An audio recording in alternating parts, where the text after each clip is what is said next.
Hey guys, back with the results on the Enermax Staray case. I've put my Rampage rig in this, as I would do normally. Obviously because of the size I did encounter a few problems. I did also put a Sigmatech 140 in the side for testing's sake, to see if it would make any difference to the temperatures, and we'll get to the results a bit in a second. Now, normally I would have built in a my Nexus HOC 9000 heatsink, but where the Nexus faces the motherboard with a 120mm fan on it, there just wasn't enough room with the power supply directly above. I needed probably another 5mm minimum to have been able to have got it in there. I couldn't even get it lined up on the socket. There was no way it was going on.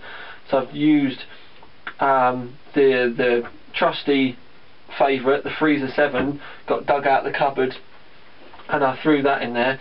But another problem with the Freezer 7 is I couldn't locate it with my heat sinks on the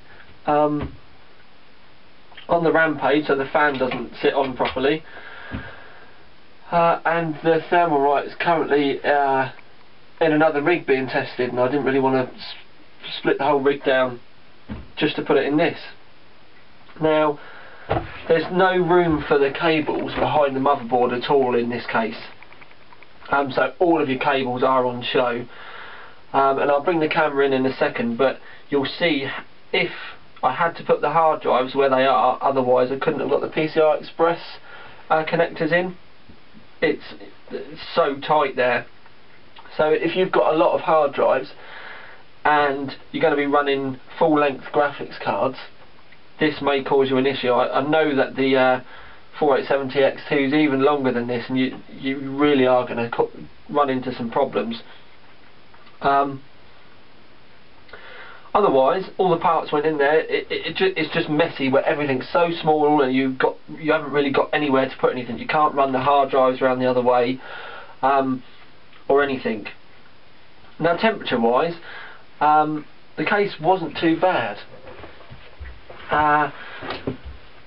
Basically, on the CPU it was running about 38 to 40 across all the cores at idle, and the graphics cards were running about 53. So for a £40 case, they're only between 4 and 6 degrees higher than on a 922, for example. With everything on load, you were looking about 62 on the CPU, and knocking on the door of 70, 72 on the graphics cards. That's with all the fans on 12 volt. Now, I did say that I put an Enermax in the side. Put the Enermax into the equation, and I was quite surprised. It actually made no difference to the temperatures whatsoever on the graphics cards. They didn't budge, they stayed exactly the same, but it knocked a couple of degrees off the CPU cooler. The CPU temps, sorry. So a bit disappointed there, but again, this thing's quite cramped, and the airflow really isn't great. If I could have got a cleaner airflow over the graphics cards from the front, I reckon that would have been where the best performance gains would have been made. Something I did find out, and I will get a video, I'll put it in the video a bit later, add it onto the end or something, so you've got a little light here, and the Enermax fan that's in the front, you can have the light off, you can have it on, or you can have it so the lights rotate round in a circle, they chase each other. So it's a nice touch. I would rather have had a non-LED fan, something less flashy, and the case actually come with a rear exhaust fan, because I had to use one of my own Yates looms with this. So that's something that you're also going to have to consider, is you need to buy yourself an extra fan, but it does take pretty much anything in the back. As I said before, 120, 92 and 80mm fans. So you can see there that it's swallowed the rig, but obviously it is very tight. There's only a few millimeters on the bottom by the graphics card, So what I'll do now is I'll take the camera off the tripod and I'll give you a closer look round. Okay, so we'll do some tests now on the lights, just so I can show you the lights. Obviously you've got power on the reset there. Power lights up when you turn it on, and the reset flashes for the hard drives. Okay, so I'll turn the power on now.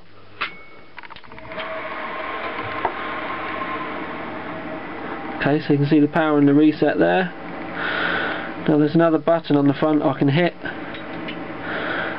Turn the front fan on.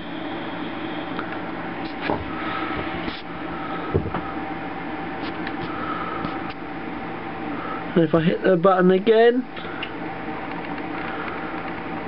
you can see the lights going round on the fan. Turn it off, turn it back on again, going round. If you come up here,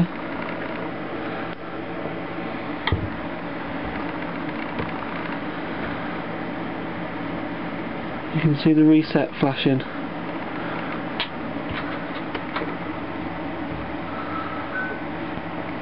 There you go in the daylight. Off. On. Going round.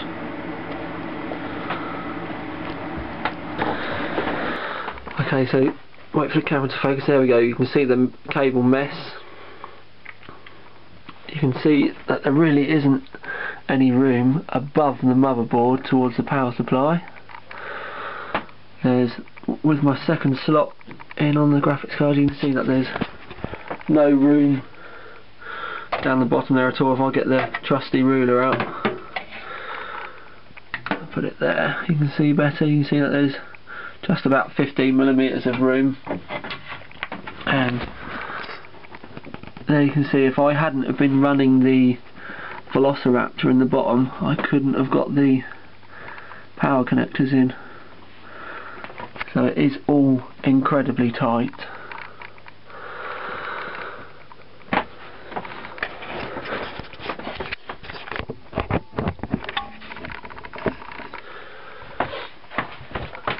So all in all, views of the Enermax case. Obviously this isn't going to be the best case in the world, because it only costs, it's like a sub £40 case. I think you can get it for about 38 quid. But if someone's buying it a case for their young son, or you're on a tight budget, or you just want a land rig that you can chuck your bits in and not worry about it, then this is going to be perfect. You will need to obviously get yourself an extra fan to go in the back, and there are some space restrictions, so if you are going to be using it as a LAN rig, then obviously you're going to have to put your hard drives in around it. But other than the door having really flimsy latches, it doesn't actually go right up to the front either. I've got no quibbles. Everything's got dust filters, so it's actually for 40 quid, it's a pretty damn good case. So for any of you on a budget, this could be the case for you. I quite like the looks of it as well. It's nice and plain and sleek and stealthy. That's my alarm going off to say I've spoken too much. Tiny Tom Logan out. Hey there. There's a slight problem with that, Oh. Beep, beep, beep. Yeah, but I stopped halfway through, didn't I?